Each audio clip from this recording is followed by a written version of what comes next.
Engkau segalanya bagi setiap kami, dan Kau segalanya bagi setiap kami. Kami bangga punya Allah seperti Engkau. Ora lapasa kara lapasa kara lapasa hira lapasa kara lapasa kara lapasa kara lapasa hira lapata pata pasa kara lapasa kara lapasa. Penuhi tempat ini dengan hadirat-Mu, penuhi setiap kami dengan hadirat-Mu, penuhi setiap kami dengan kekudusan-Mu Tuhan, penuhi setiap kami, penuhi setiap kami, penuhi setiap kami Tuhan. Terima kasih Tuhan, terima kasih Tuhan, terima kasih Tuhan, terima kasih. Kami rindu mendengar sabda dan firman-Mu. Tuhan, urapilah hamba-Mu, penuhilah hamba-Mu dengan Engkau sendiri. Berkata-katalah melalui hamba-Mu, sehingga setiap perkataan yang keluar dari mulut hamba-Mu adalah perkataan-Mu sendiri. Kami butuh Tuhan siknya perkataan ilahi daripada Tuhan. Jamah hati kami, jadikan hati yang siap untuk ditabur benih firman-Mu, sehingga kami mendengar dan kami mengerti, sehingga kami tangkap perkataan ilahi, pewahyuan yang daripada Tuhan berbicara. Kami siap untuk mendengarnya. Dalam nama di atas segala nama, yaitu nama Tuhan Yesus Kristus, kami panjatkan doa kami dan kami serahkan dalam pengurapan, dalam karya-Mu Roh Kudus. Di dalam nama-Mu kami ibadah. Amin. Amin. Beri tepuk tangan yang sangat meriah. Teriakkan haleluya. Haleluya. Haleluya. Haleluya. Silakan duduk, beri salam kanan kiri saudara, katakan Tuhan kita dahsyat, Tuhan kita luar biasa. Ya saudara, ya kita bersyukur karena segala kasih karunia anugerah Tuhan. Terima kasih pelayan praise and worship, karena pelayanannya kita sudah sangat diberkati. Siapa yang diberkati melalui pujian penyembahan, sekali lagi beri tepuk tangan yang sangat meriah saudara. Tuhan kita dahsyat, Tuhan kita luar biasa. Nah saudara, hari ini kita masih masuk seri khotbah yang luar biasa, The Acts of the Holy Spirit, atau kisah Roh Kudus, kisah Roh Kudus, karya-karya Roh Kudus saudara. Hari ini dengan tema khusus siknya Roh Kudus saudara. Nah pertama yang akan kita pelajari, Roh Kudus ya memberikan siknya untuk menuntun kehidupan kita. Setelah kita terima Yesus sebagai Tuhan dan Juru Selamat, sekali lagi Roh Kudus akan tinggal di dalam hati kita. Dan dia terus ingin memberikan tuntunannya saudara. Dia ingin memberikan pengarahan-pengarahnya, bimbingannya saudara. Seringkali berupa siknya atau dorongan saudara dari Tuhan. Isyarat daripada Tuhan saudara. Supaya kita bisa berjalan dalam jalan yang benar, supaya kita bisa berjalan mencapai tujuan ilahi dalam kehidupan kita yang begitu luar biasa, yang mulia. Nah, saya akan bacakan Kisah Rasul 16 ayat 6 sampai 10. Kisah Rasul 16 ayat 6 sampai 10. Mereka melintasi tanah Frigia dan tanah Galilea karena Roh Kudus mencegah mereka untuk memberitakan Injil di Asia. Waktu mereka mulai beritakan Injil saudara, ini Paulus dan rombongannya, mereka punya rencana akan beritakan Injil di Asia. Tapi firman Tuhan ini berkata Roh Kudus mencegah mereka. Kalau saudara bisa perhatikan, ini adalah langkah Roh Kudus untuk memimpin, untuk nuntun mereka ya ke rencana Allah bagi mereka. Waktu mereka punya tujuan ke Asia, saudara, Tuhan mencegah mereka karena Tuhan punya rencana yang lain. Kalau saudara bisa petik pelajaran, Tuhan sedang memberikan singa-singa dan berbicara. Mencegah di sini bisa ya dengan berbagai cara. Mungkin pintu-pintu yang tertutup, mungkin ditolak saudara. Mungkin ya sepertinya ya Tuhan tidak buka jalan bagi mereka. Dicegah mereka sehingga tidak ke Asia. Saya ingat seorang yang bernama Biliam. Ya, diupah untuk mengutuki bangsa Israel naik ke atas gunung. Waktu mau naik, kalau saudara masih ingat, keledai mereka dicegah oleh malaikat, saudara. Ya, tidak boleh saudara untuk dilanjutkan perjalanan. Tuhan bisa saudara yang menuntun kita melalui sinyal-sinyalnya, dengan kejadian, dengan apapun, sebagai tanda, sebagai isyarat, saudara, sebagai sinyal. Tuhan itu mencegah, jangan dilanjutkan lagi. Misalnya karena Tuhan punya tujuan yang lain. Lalu ayat yang ke-7, setibanya di Misia, mereka mencoba masuk ke daerah Bitinia, tetapi Roh Yesus atau Roh Kudus juga sama, tidak mengizinkan mereka. Kembali saudara, ada sinyal yang kedua. Kalau tadi yang pertama mencegah, yang kedua dikatakan tidak mengizinkan mereka. Mungkin bisa Tuhan bicara dalam batinnya, Tuhan bicara dalam hati nuraninya, saudara. Karena waktu kita terima Roh Kudus tinggal di dalam roh kita, Roh Kudus tinggal di dalam batin kita. Oh, mungkin ya berbicara, ya dalam hatinya ada sinyal Tuhan tidak berkenan, Tuhan tidak mengizinkan, Tuhan tidak mau mereka ya melangkah ke daerah Bitinia, gitu saudara. Lalu yang berikutnya lagi, yang ke-8, setelah melintasi Misia, mereka sampai di Troas. Pada malam harinya tampaklah oleh Paulus suatu penglihatan. Ada seorang Makedonia berdiri di situ dan berseru kepadanya, katanya, menyeberanglah kemari dan tolonglah kami. Setelah Paulus melihat penglihatan itu, ya segeralah kami mencari kesempatan untuk berangkat ke Makedonia. Karena ya dari penglihatan itu kami menarik kesimpulan bahwa Allah telah memanggil kami untuk memberitakan Injil kepada orang-orang di sana. Sekarang ada sinyal yang berikutnya, yaitu mendapat penglihatan. Orang Makedonia itu melambaikan tangan kepada mereka supaya datang. Setelah bangun atau setelah selesai penglihatan, sekali lagi dikatakan Rasul Paulus mengambil kesimpulan.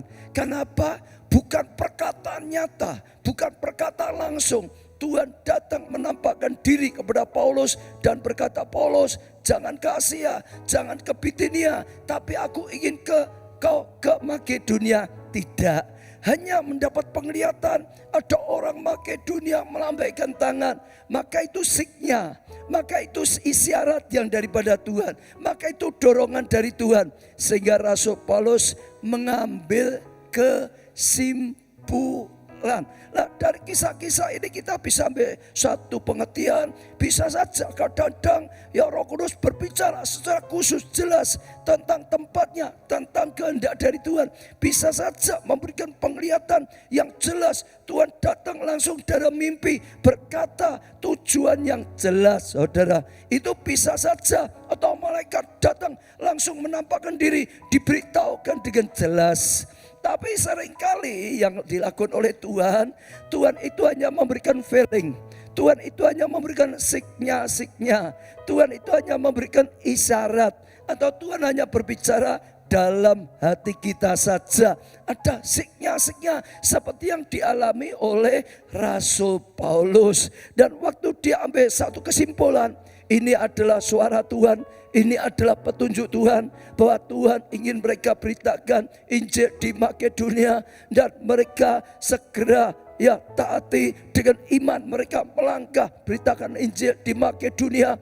Maka ada pernyataan Roh Kudus, maka ada kuasa Roh Kudus, maka ada mujizat Roh Kudus, dan akhirnya terjadi panen raya di Makedonia, dan akhirnya terjadi kegerakan yang luar biasa. Melihat karya Tuhan yang luar biasa di dalam pelayanan mereka. Kenapa? Mereka bisa tangkap sinyal, saudara, isyarat, ya saudara, dorongan Roh Kudus yang menuntun mereka, saudara, sehingga mereka mendapat kasih karunia, mendapat anugerah dan berkat Tuhan. Lah, sama dalam kehidupan kita, saudara, seringkali juga saudara akan menerima signya. Kadang-kadang tidak langsung to the point. Tuhan hanya memberikan mimpi sesuatu, tapi mimpi itu punya arti. Tuhan hanya memberikan ayat, tapi ayat itu punya arti bagi saudara. Tuhan hanya memberikan kisah kejadian-kejadian dari kejadian dalam hidup kita. Sebetulnya Tuhan sedang bicara melalui kejadian-kejadian. Lah kita harus pandai-pandai saudara, bisa tangkap signya dari Tuhan. Ya, kalau kita bisa tangkap signya Tuhan, kita bisa mengerti, kita bisa dengan taat melakukannya, maka kita akan berjalan bersama Roh Kudus, maka kita akan berjalan dengan kuasa Roh Kudus, maka Roh Kudus akan berkarya, kita akan mengalami kasih karunia, kita mengalami anugerah yang dahsyat dan luar biasa. Saudara, itu yang diajarkan. Kalau saudara bisa perhatikan, saudara, Tuhan juga memberikan signya seperti ini kepada orang-orang Majus dari timur. Saudara masih ingat, karena ini kisah nyata. Oh, Tuhan bicara kepada mereka hanya berupa bintang, saudara. Oh, itu adalah signya dari Tuhan. Itu adalah isyarat dari Tuhan. Itu adalah pelambang dari Tuhan bahwa telah lahir Sang Mesias, bahwa telah lahir Raja di atas segala raja.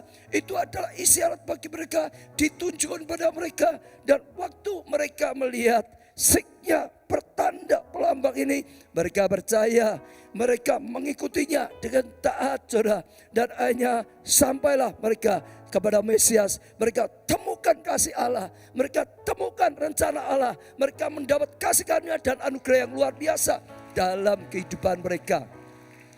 Kita bisa belajar banyak apa yang sudah dialami dari gereja kita. Saya sudah terus ulang-ulang karena itu yang Tuhan lakukan di dalam gereja kita. Sejak awal senantiasa Tuhan itu memberikan pelambang, memberikan signya untuk kita melakukan sesuatu yang luar biasa di dalam kehidupan kita. Banyak kita bisa tangkap. Ya, setelah kita dapat signya, lalu kita melangkah, maka kita tahu karya Roh Kudus itu nyata. Karya Roh Kudus itu luar biasa di dalam kehidupan kita. Sejak awal lah saudara, saya itu pengusaha, saya enggak punya tujuan jadi pengusaha. Tapi saya tangkap Tuhan bicara dalam hati saya. Sampai saya harus bergumul antara ya atau tidak. Tapi waktu saya tangkap dan waktu saya melangkah, maka Roh Kudus turut bekerja. Kasih karunia Tuhan ikut bekerja. Dan hal yang tidak mungkin jadi mungkin. Hal yang tidak bisa jadi bisa. Kita juga bisa belajar tentang pembelian gedung Biskup Setar, saudara. Sama, saudara. Karena kita dapat signya dari Tuhan. Hanya ayat saja Allah yang mengadakan, yang tidak ada akan menjadi ada. Dari situ ambil satu kesimpulan, ambil pengertian bahwa Allah perintahkan beli. Karena Allah akan mencukupi dananya. Boleh tidak ada, boleh belum ada. Tapi Tuhan akan mengadakannya. Karena bagi Tuhan tidak ada yang mustahil. Maka kuasa Tuhan, mujizat Tuhan dinyatakan semuanya, saudara.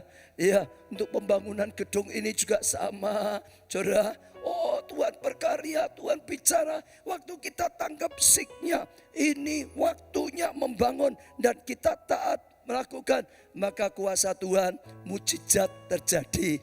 Ya, radio LCD juga sama. Tuhan berbicara, kelihatannya tidak mungkin, kita sedang bangun, kita sedang butuh dana, belum ada dananya, sedang cari dana, tapi Tuhan bicara. Waktu kita bisa tangkap perkataan Tuhan, kita melangkah, sekali lagi mujizat, ya besar dinyatakan.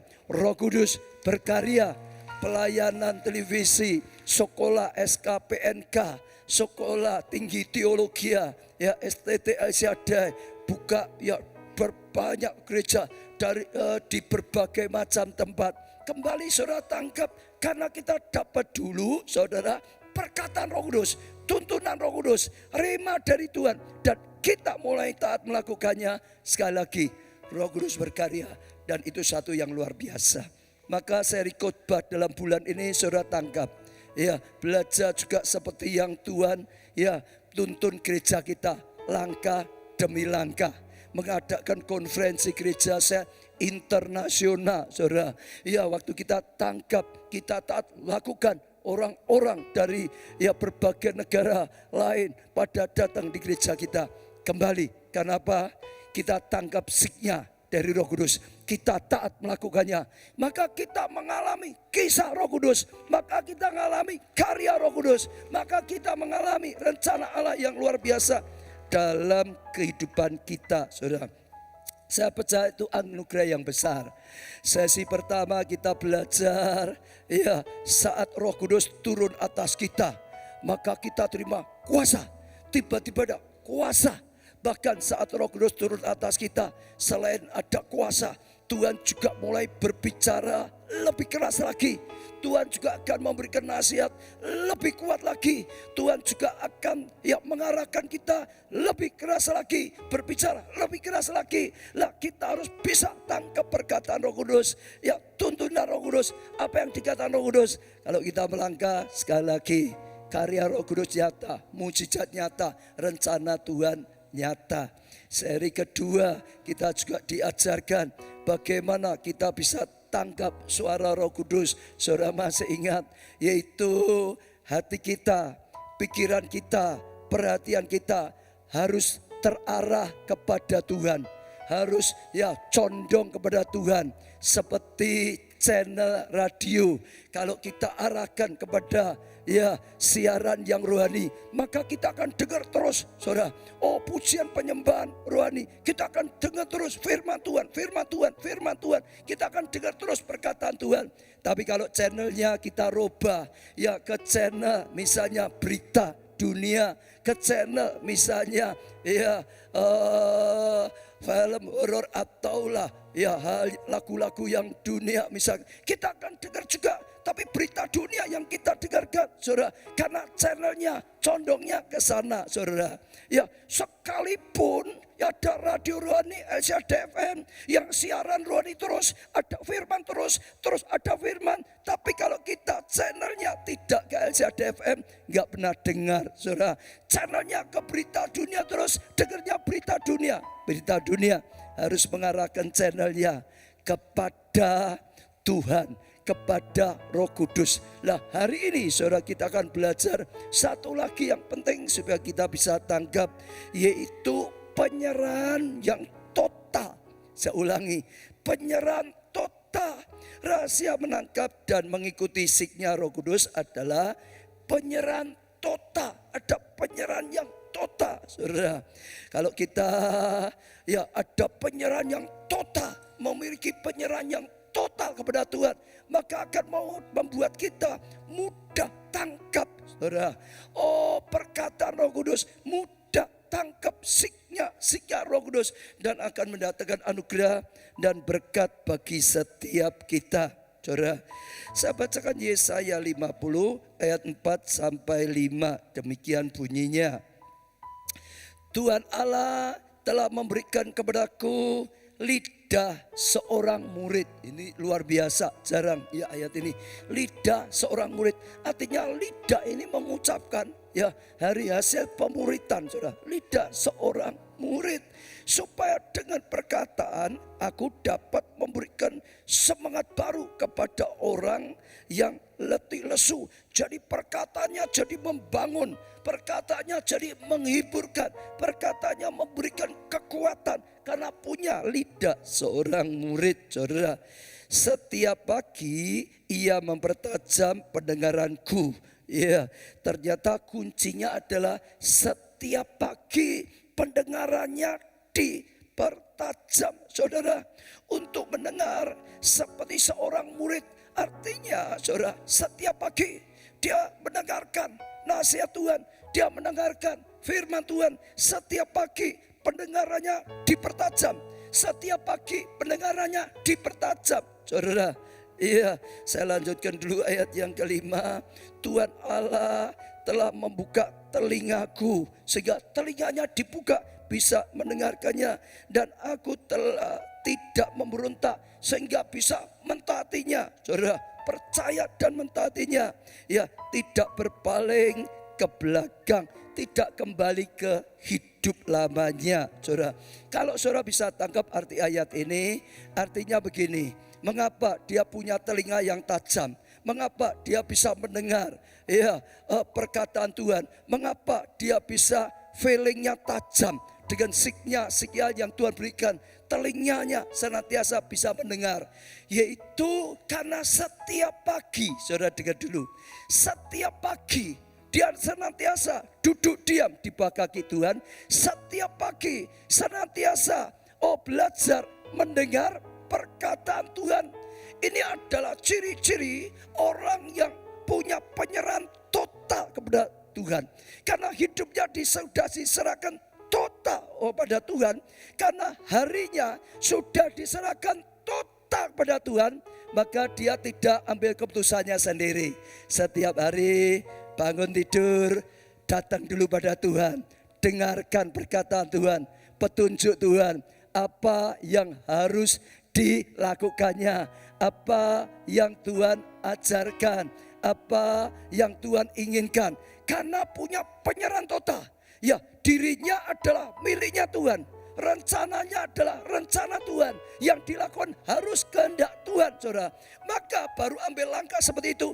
Karena sudah menyerahkan semuanya. Setiap pagi, saudara, buka telinga pada Tuhan. Setiap pagi, perhatikan apa yang diajarkan. Setiap pagi, perhatikan apa yang dikatakan oleh Tuhan, saudara. Hari demi hari, saudara dengar. Sehingga makin lama makin tajam, dikatakan. Sehingga makin lama telinganya makin mudah mendengar dan mengerti perkataan Tuhan. Hari demi hari, hari demi hari, telinganya dipertajam. Ya, telinganya dibukakan oleh Tuhan sehingga makin mudah mendengar, sehingga makin banyak mendengar, sehingga makin tajam untuk mengerti, sehingga terus telinganya mendengar. Kenapa? Hidup yang diserahkan total. Lalu ambil langkah seperti ini, saudara. Yaitu luar biasa sekali, saudara. Iya, kalau sudah dapat dilakukan, maka kuasa Tuhan akan sangat nyata. Lalu ada lagi yang kedua yang saya dapatkan, yaitu jangan terlalu penuh dengan diri sendiri.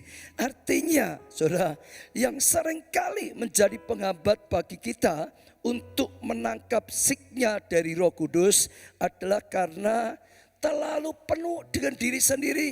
Artinya begini, mungkin pagi sudahlah duduk diam di bawah kaki Tuhan, tapi hatinya tetap penuh dengan keinginan hatinya sendiri. Bukan keinginan hati Tuhan, saudara.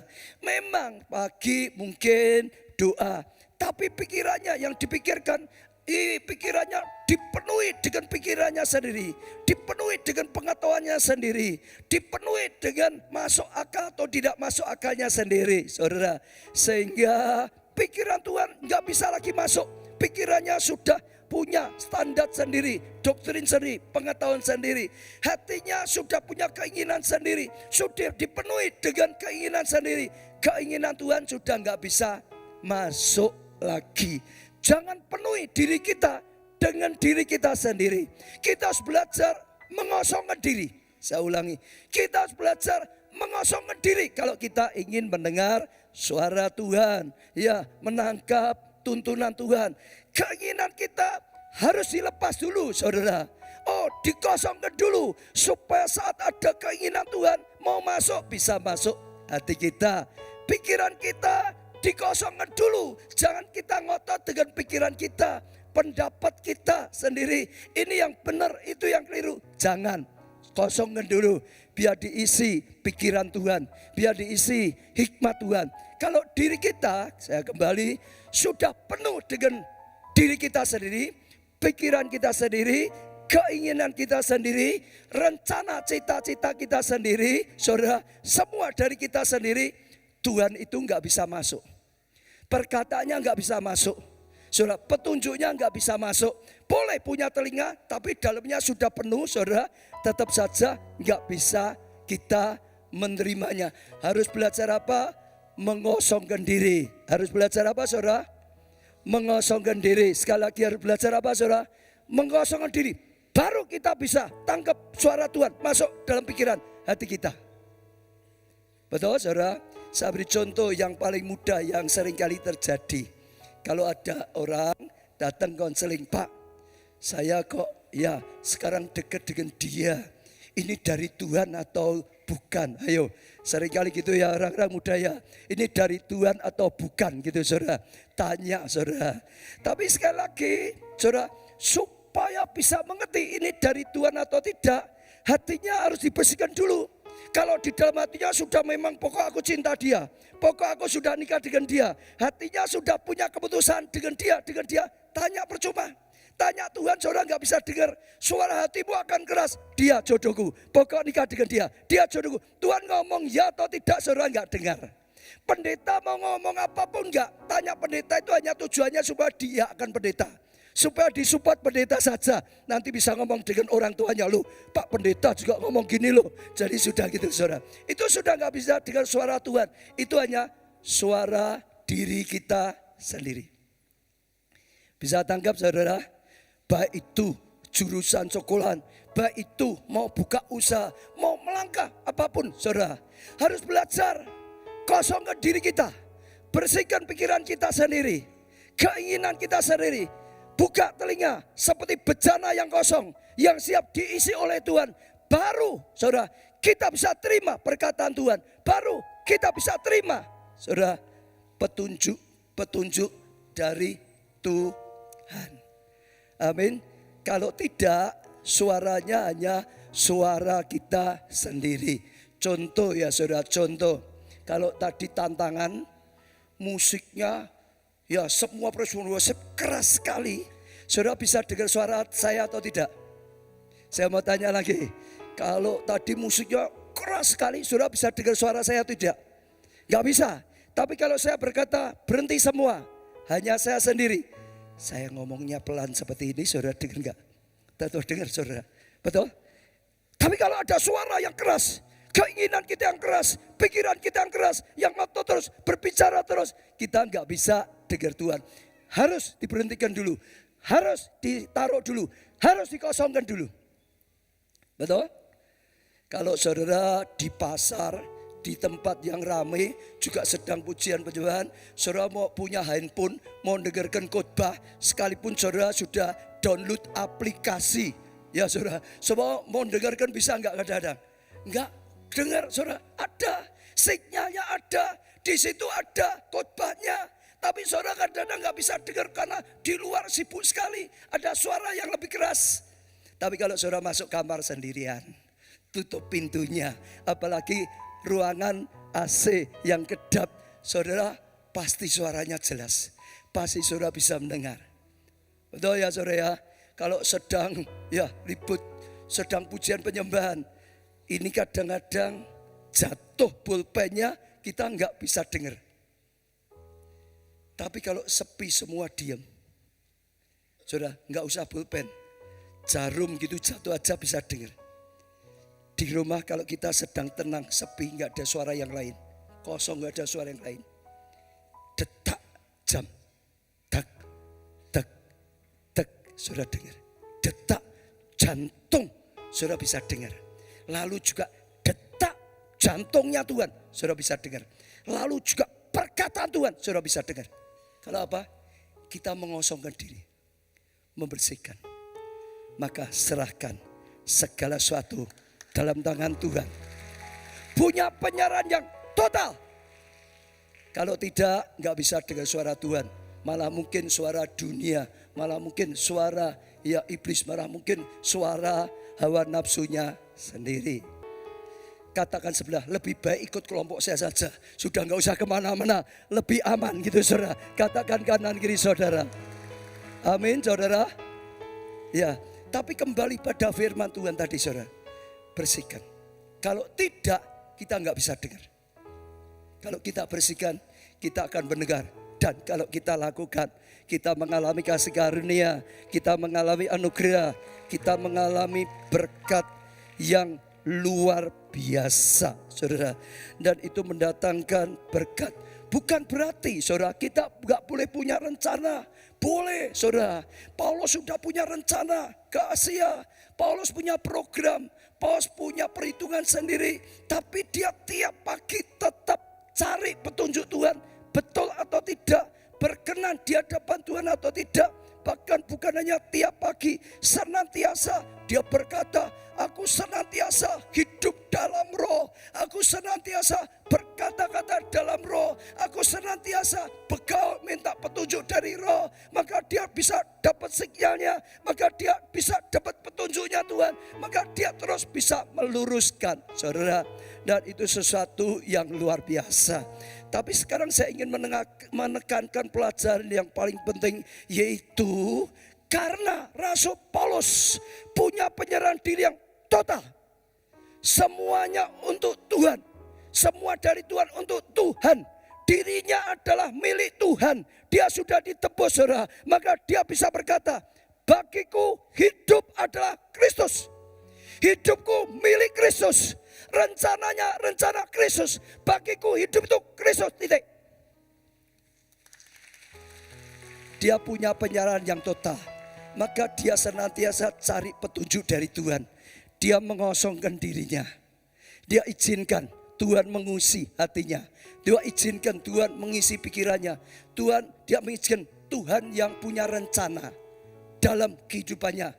Cita-citanya disesuaikan dengan rencana Tuhan. Kehendaknya disesuaikan dengan kehendak Tuhan. Keinginannya disesuaikan dengan keinginan Tuhan. Dan dia terus berjalan dalam tuntunan Roh Kudus. Dia terus mengalami kebesaran Tuhan. Dia mengalami hal yang luar biasa sampai lebih dari rasul yang lain. Karena apa? Dia punya penyerahan yang total. Kemarin saya melayani Natal Umas. Saya senantiasa mempersiapkan firman Tuhan, juga cari kehendak Tuhan. Berserah total. Kalau hanya mau menyusun khotbah gampang. Januari khotbah ini terus sudah jadi gampang. Besok khotbah dipersiapkan gampang. Tapi perlu waktu banyak untuk berserah. Khotbah apa yang harus disampaikan? Ya, pengajaran apa yang Tuhan ingin sampaikan? Dan senantiasa setiap kali dapat, setiap minggu disampaikan, senantiasa jadi rema, senantiasa jadi perkataan ilahi, dan itu memberkati. Kemarin juga sama di Natal Umas, saya itu persiapan, tanya Tuhan gak dapat-dapat. Sampai Jumat malam belum dapat. Sampai Sabtu paginya bangun tidur belum dapat. Saya sempat ngomong dengan Bu Baca, doakan saya ini. Kok belum dapat terus, jam 9.30 sudah harus khotbah kok. Pagi belum dapat gimana. Lalu saya duduk diam di baki Tuhan. Tuhan itu hanya berisiknya. Tiba-tiba Tuhan ingatkan tentang Natal, perkataan Maria. Perkataan Maria apa? Aku hambamu. Jadilah sesuai yang kau kehendaki. Jadilah sesuai dengan perkataanmu. Tiba-tiba itu dibukakan oleh Tuhan. Sama dengan khotbah hari ini. Itu punya penyerahan yang total. Satu hari Tuhan datang pada Maria. Dan Tuhan berkata, Maria, engkau dapat kasih karunia. Engkau akan mengandung. Engkau akan melahirkan Sang Mesias. Yang mendatangkan anugerah keselamatan bagi manusia di muka bumi. Luar biasa sekali, engkau terpilih. Engkau akan melahirkan Sang Mesias. Maria berkata, bagaimana itu mungkin? Enggak mungkin. Ya, tapi malaikat berkata, nanti Roh Kudus dari tempat yang maha tinggi akan turun atasmu. Perkataan turun atasmu itu selalu ada kuasa yang luar biasa. Akan turun atasmu dikatakan. Dan kuasa Tuhan, Roh Allah itu akan membuat kamu mengandung. Sekarang pun sanakmu Elisabeth, ya dia mandul, dia sudah lanjut umur, dia sudah tua, sekarang juga sedang alami mujizat. Dia juga sedang mengandung. Karena bagi Allah tidak ada yang mustahil. Lalu Maria berkata, aku hambamu, jadilah seperti yang kau katakan. Aku milikmu, jadilah seperti yang Tuhan inginkan.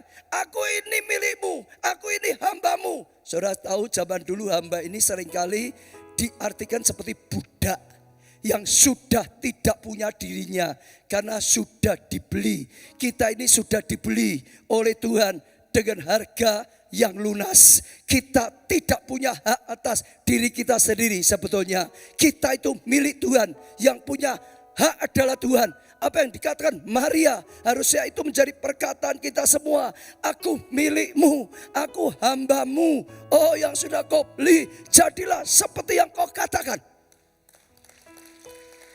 Itu penyerahan diri yang luar biasa. Saya percaya Maria sudah punya rencana sendiri, cita-cita menikah dengan Yusuf. Dia sudah tunangan, tinggal tangganya kapan akan diresmikan. Saya percaya dia sudah punya cita-cita untuk ini dan itu. Dia punya keinginan sendiri, saudara. Tapi saat itu dia berani mengambil satu langkah, saudara. Ya, total surrender atau ya penyerahan total. Penyerahan diri yang total. Hidupnya diserahkan pada Tuhan total. Kehendaknya diserahkan pada Tuhan total. Rencananya, cita-cita yang diserahkan pada total. Tuhan yang punya hak atas hidupnya. Tuhan yang punya hak atas rencananya. Tuhan yang punya hak atas keinginannya. Masa depannya. Maka dia mudah ngerti hatinya Tuhan. Maka membuat dia mudah taat. Maka mudah Roh Kudus berkarya dalam hidupnya. Dia mengandung dan akhirnya mencapai rencana Tuhan yang luar biasa dalam hidupnya. Karena apa? Ada penyerahan yang total. Betul? Ingat, penyerahan yang total itu level yang sangat tinggi. Iman, pengharapan, dan kasih. Yang paling tinggi apa? Kasih. Kasih itu penyerahan total. Iman mengimani. Lalu pengharapan tetap. Ya, pengharapan ada dalam Tuhan. Pertolongan mujizat. Tapi kadang-kadang Tuhan keinginannya belum tentu sama dengan kita. Saat keinginan Tuhan beda. Kita harus masuk ke level ini. Penyerahan total. Itu yang dilakukan oleh Tuhan Yesus di Taman Getsemane. Di Taman Getsemane dia bergumul luar biasa sekali. Sampai dia sempat berkata, Bapa, kalau boleh cawan ini lalu daripadaku. Itu keinginan dirinya, dagingnya, saudara. Kalau boleh lalu secara manusiawinya, saudara. Tapi dia teriak lebih keras. Jangan kehendakku, kehendakmu Bapa yang jadi. Dia pilih satu langkah, punya penyerahan yang total dalam hidupnya. Kehendak Tuhan, Bapa total yang dilakukan. Saudara lihat, membuat dia mengerti, membuat dia mentaati, membuat dia mengalami. Sehingga setiap lutut bertelut, sehingga setiap lidah mengaku Yesus Kristus adalah Tuhan. Karena apa? Punya penyerahan yang total. Banyak Abraham, itu anak orang kaya, saudara. Tuhan hanya memberikan signya, pergi, tinggalkan lingkunganmu ini ke satu tempat nanti yang akan aku tunjukkan padamu. Itu signya. Belum jelas ke kota apa, jalan apa, lewat apa, betul saudara. Sana keadaannya apa, belum tahu. Hanya signya saja saudara. Tapi luar biasa. Dia punya penyerahan yang total. Dia tahu itu rencana Tuhan, kehendak Tuhan. Dia mudah mentaatinya. Dan Tuhan tuntun sepanjang jalannya. Dan akhirnya dia ngalami. Dia bisa menjadi bapak orang percaya. Keturunannya seperti bintang di langit. Seperti pasir di lautan. Banyaknya sampai kita semua menjadi anak-anak Abraham secara rohani. Melalui apa? Penyerahan yang total. Maka Roh Kudus akan bisa menuntun dengan total. Maka total anugerah Allah bisa kita dapatkan. Total rencana Allah bisa terjadi dalam hidup kita. Saya ingat ada seorang bernama Yunus. Di sini ada Pak Yunus. Dia dapat signya dari Tuhan. Yunus, pergi ke Nineveh. Beritakan Injil. Suruh mereka bertobat. Enggak akan dijungkir balikan oleh Tuhan. Betul saudara? Ada suara Tuhan. Tapi bukan Pak Yunus ini ya. Yunusnya di Alkitab. Hatinya penuh dengan hatinya sendiri. Mereka itu saat itu enggak suka dengan Niniwe. Ini musuhnya, musuh bangsanya. Ini dibenci oleh mereka. Enggak, bangsa seperti itu diampuni, diselamatkan. Dia penuh hatinya seri, tidak kosongan. Suara Tuhan, hatinya Tuhan, keinginan Tuhan enggak bisa masuk dalam hatinya. Suaranya, hatinya seri yang berbicara lebih keras. Akhirnya dia tidak pergi ke Niniwe. Dia ikut kapal pesiar. Mau pergi kemana itu? Mau pergi kemana itu? Tarsis. Betul? Pakai kapal pesiar. Di tengah jalan bukan Roh Kudus yang menyertai. Badai yang datang untuk menyertai. Gelombang besar. Sampai terpaksa Yunus dilempar, diturunkan ke laut. Dia bukan gaya katak setelah di laut. Dia tidak gaya lomba-lomba di laut. Dia tidak gaya bebas. Dia gaya batu. Tenggelam. Maksudnya gitu saudara. Gaya batu itu tenggelam. Lalu ditelan oleh ikan besar. Ditelan oleh ikan besar. Di dalam ikan besar. Baru dia sadar. Dia perlu punya total ketaatan pada Tuhan. Total penyerahan pada Tuhan. Gara-gara dia tidak punya penyerahan yang total. Jauh dari Tuhan. Jauh dari karya Tuhan. Menderita. Bahkan hidupnya terancam. Lalu dia berteriak, Tuhan ampuni. Sekarang aku menyerah total dengan kehendak-Mu. Beri aku kesempatan. Dan Tuhan itu baik, setia dan adil. Tuhan mendengar. Maka Tuhan berkarya. Ikan besar itu melontarkan keluar lagi. Dan akhirnya dia keluar dari perut ikan. Dan dia terdampar di pantai. Dan akhirnya dia pergi ke Niniwe. Dia beritakan Injil. Dia mulai ada penyerahan yang total. Roh Kudus berkarya. Maka terjadi pertobatan massa. Oh, rajanya bertobat. Rakyatnya bertobat. Keselamatan total. Betul? Betul saudara? Saat apa? Punya penyerahan total. Demikian juga dalam hidup kita. Bulan Desember adalah bulan apa saudara? Natal. Bulan Desember adalah kegerakan apa saudara? Selamatkan jiwa. Saya ulangi ya. Bulan Desember adalah bulan apa? Natal. Bulan Desember adalah bulan gerakan apa? Selamatkan jiwa. Natalnya kapan saudara? Besok Rabu dan Kamis kalau nggak saya. Betul ya? 24, 25 ada tanggal. Kamis Jumat, ternyata saudara lebih pintar dari saya ya. Ya sudah itu saudara. Kamis Jumat, saudara bagus. Tapi jangan lupa pesan Tuhannya. Jangan hanya tanggalnya, pesan Tuhannya. Selamatkan jiwa. Betul saudara? Betul? Betul? Bulan Desember, Natal, selamatkan jiwa melalui Natal. Nah, besok tanggal 24, 25. Dalam hati saudara, Tuhan bicara, ajak keluargamu itu. Ajak temanmu itu, supaya Desember ini diselamatkan. Ada suara Tuhan berbisik pada saudara. Tapi juga ada suara hatimu. Natal, liburan, ya tur, piknik, istirahat. Ada suara hatimu sendiri saudara. Ada suara Tuhan, tapi ada suara dari hatimu sendiri. Apa dia mau orangnya sulit? Enggak mungkin. Ada pikiran saudara sendiri. Nah, saya mau tanya pada saudara. Apa yang saudara lakukan? Bersihkan hatimu. Bersihkan pikiranmu. Biar pikiran Tuhan yang masuk. Biar hatinya Tuhan yang masuk. Serah total. Atau saudara tetap cari kapal pesiar. Pergi ke Tarsis. Ya atau ya? Kelihatannya deg-degan. Mungkin sudah punya rencana. Enggak. Tapi saya ajak saudara. Bulan ini paling sedikit ajak 10 orang. Paling sedikit undang 10 orang. Itu paling sedikit. Ajak berapa orang saudara? Ajak berapa orang? Bukan satu loh ya. Bukan cari jiwa satu loh ya. Paling sedikit 10. Boleh 20, boleh 50, boleh undang 100, boleh enggak?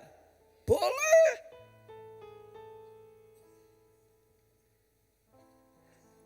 ada penyerahan total, saudara akan lihat Roh Kudus berkarya.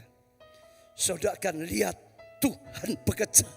Saudara akan lihat rencana Tuhan jadi dalam hidupmu, jadi dalam keluargamu, jadi dalam bisnismu, jadi dalam kesehatanmu, jadi dalam pelayananmu. Ada penyerahan yang total untuk kesehatanmu. Jangan takut. Penyerahan yang total.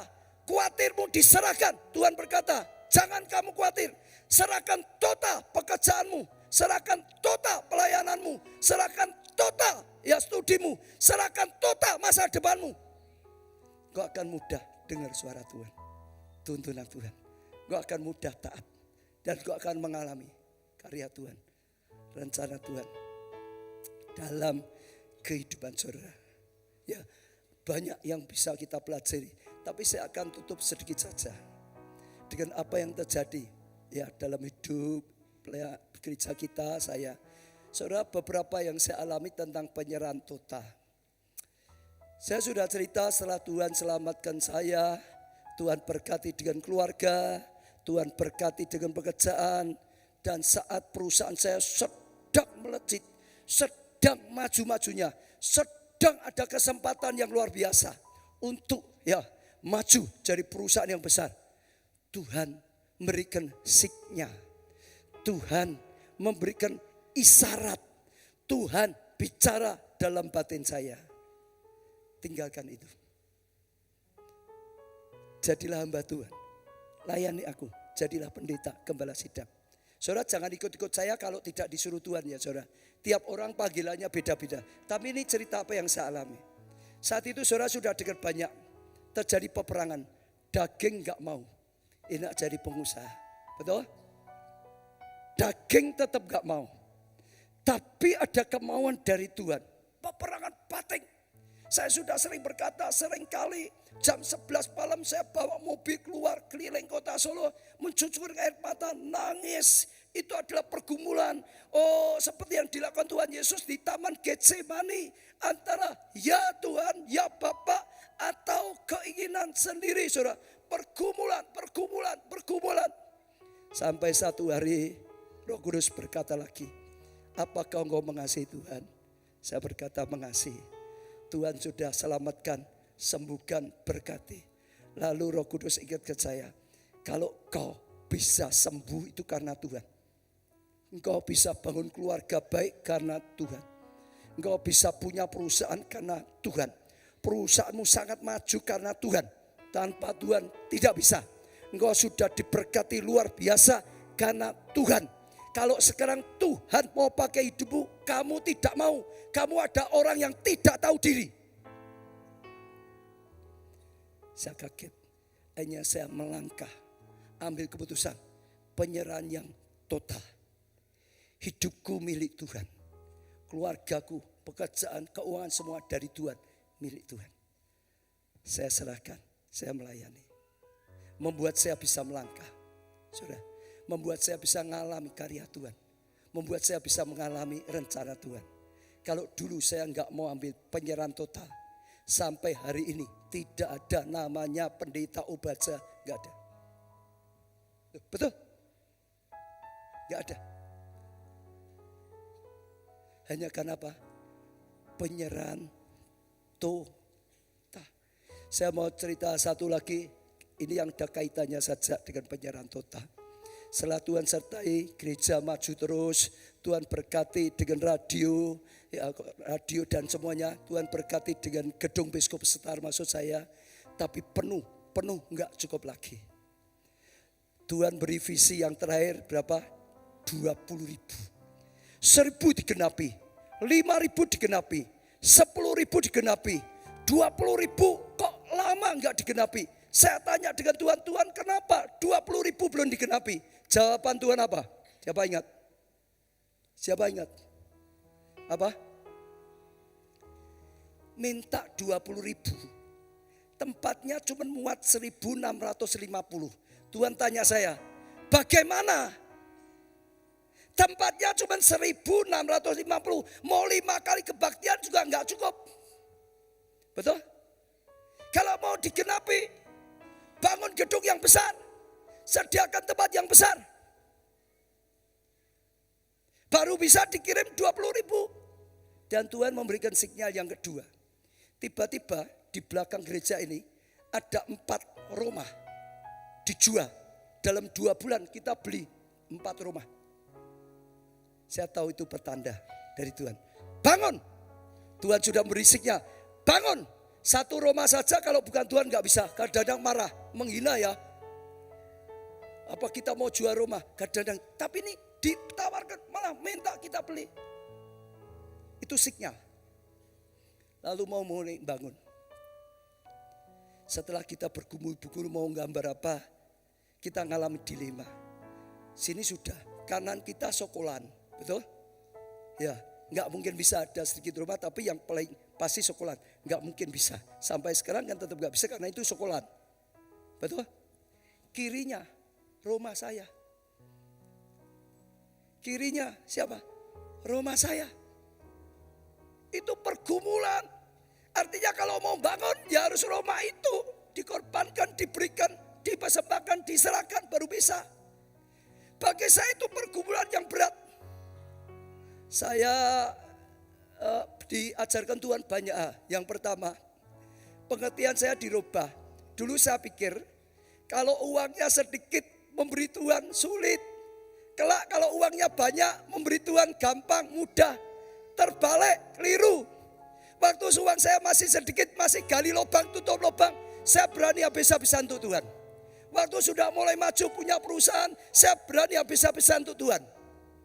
Dulu saya belum punya rumah, waktu saya gali lubang, isi saya ada di sini sebagai bukti. Waktu saya masih berjemaat, gereja saya dulu, di mana saya berjemaat, bangun gedung, renovasi bangun. Sudah 3 atau 4 kali, saya lupa. Kita dukung terus pembangunan di gereja. Satu hari pulang dari gereja setelah kita janji iman, lalu boncengkan istri saya, kita bergurau. Kita itu bangun rumah Tuhan, bangun rumah Tuhan, bangun rumah Tuhan sudah 3-4 kali rumah Tuhan dibangun. Kapan ya kita punya rumah sendiri? Sambil tertawa gitu saudara. Terus tugasnya bangun rumah Tuhan, bangun rumah Tuhan. Kapan kita bangun rumah kita sendiri? Belum ada. Tapi sekali lagi saudara harus tahu, apa yang kita perbuat untuk Tuhan itu taburan. Akhirnya Tuhan berkati. Saya punya rumah di Urip Suharjo 135 atau 32 saya lupa meter. Tapi punya 3 lantai. Atasnya saya pakai gereja mula-mula kita. Itu di atas. Singkat cerita, akhirnya sempat habis karena perusahaan kita sempat habis. Tapi sekali lagi, ya karena saya berani, Tuhan berkati. Dari enggak punya jadi punya 135 meter. Dari 135 saya berani juga habis-habisan. Tuhan malah berkati 1.600 atau 200 ya? 1.250 ya kurang lebih segitu. Diberkati. Tepat di sebelahnya gereja kita. Lalu saya tanya Tuhan, ini tinggal satu-satunya. Apa juga harus diserahkan pada Tuhan lagi? Jawaban Tuhan apa? Tahu enggak? Jawaban Tuhan apa? Tahu enggak? Saya ngomong Tuhan ini satu-satunya loh. Jawaban Tuhan apa? Tuhan ngomongnya enak. Terserah kamu. Aku sudah berikan kamu. Aku sudah serahkan kamu. Terserah. Mau diserahkan lagi kepada Tuhan, mau diserahkan untuk pekerjaan Tuhan, mau diserahkan untuk pembangunan, terserah kamu. Aku sudah berikan pada kamu. Tapi hati nurani saya gak bisa bohong. Hati nurani saya tahu, kalau saya gak menyerahkan Roma itu, gak bisa meluaskan. Gimana diluaskan? Kanannya sekolah, ya belakangnya sudah buka Tuhan, kirinya tempat saya sendiri.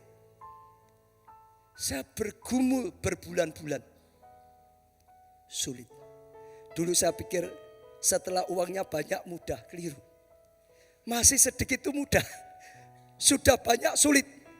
Sangat banyak, sangat sulit. Saya pendeta saja bergumul mati-matian. Tapi saya bersyukur, saya punya keluarga yang luar biasa kalau memberi pada Tuhan. Anak-anak saya, istri saya mendukung. Serahkan. Dulu berani mati-matian. Sekarang berani serahkan, serahkan, serahkan. Itu Maria anak saya waktu pembangunan, saya beri warisan rumah di Solo Baru, ikut diserahkan. Tapi bagi saya tetap sulit saudara. Dia minta izin saya masih bergumul. Ini satu-satunya gimana? Wong tak kasih warisan kok diserahkan. Ngajari tapi kadang-kadang kita bergumul sendiri. Tapi akhirnya Tuhan ajarkan saya, kamu itu sama dengan mayoritas orang Kristen, mayoritas hamba Tuhan. Saat belum punya berani nabur. Lalu diberkati jadi punya. Sudah punya masih berani nabur, mulai banyak. Setelah uangnya banyak, berkatnya banyak, sudah enggak berani lagi habis-habisan seperti dulu. Sudah enggak berani lagi melakukan seperti dulu. Sudah tidak menabur lagi. Maka levelnya berhenti sampai di situ. Tuhan berkata waktu saya gali lubang, tutup lubang, berani nabur. Akhirnya dari enggak punya rumah, punya 135 meter persegi. 135 berani habis-habisan untuk Tuhan. Tuhan berikan 1000, tadi berapa? 262 sebetulnya kalau tepatnya kurang lebih seperti itu.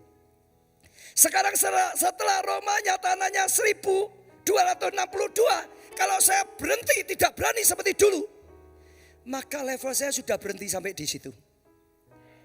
Hanya jadi hamba Tuhan melayani. Kapasitas jemaatnya tempat ibadah di gedung biskup. Sudah. Karena sudah enggak nabur lagi, enggak nuai lagi. Banyak anak Tuhan berhenti setelah besar. Banyak hamba Tuhan juga berhenti setelah besar. Enggak berani seperti dulu. Tuhan berkata kalau engkau enggak berani kali ini, engkau cuma kapasitasmu gedung biskup. Tapi kalau kau berani seperti dulu, serahkan total. Punya penyerahan total. Kau akan lihat karya Tuhan yang total. Rencana Tuhan total terjadi. Berkat Tuhan disediakan total terjadi. Saya sadar baru saya melangkah. Maka Tuhan berkarya total. Akhirnya ada gedung ini. Akhirnya ada radio. Akhirnya ada pelayan tadi, televisi, SKPNK. Ada lagi STT. Akhirnya banyak gereja di berbagai tempat. Sekarang sudah 20 kota. Saudara tangkap. Hanya bisa Roh Kudus berkarya total saat kita berani penyerahan total. Hanya bisa rencana Allah total terjadi dalam hidup kita saat ada penyerahan total. Hari ini Tuhan sedang mengajar sebetulnya level yang sangat tinggi. Penyerahan total. Seperti yang dimiliki oleh Yesus. Bukan kehendakku, tapi kehendakmu. Seperti yang dikatakan oleh Paulus, bagiku hidup itu Kristus nomor 1. Seperti yang dikatakan oleh Maria, aku hambamu, budakmu, milikmu. Jadilah seperti yang kau kehendaki, yang kau ingin. Semuanya membuat Tuhan berkarya. Dan berkarya, dan berkarya. Semua bangkit berdiri. Angkat tangan saudara pada Tuhan. Berdoa pada Tuhan. Arahkan hati saudara pada Tuhan. Katakan sesuatu pada Tuhan. Saya percaya sementara saya menyampaikan firman Tuhan, maka Tuhan sedang bicara pada saudara. Mungkin melalui siknya. Mungkin melalui ayat-ayat yang dibaca.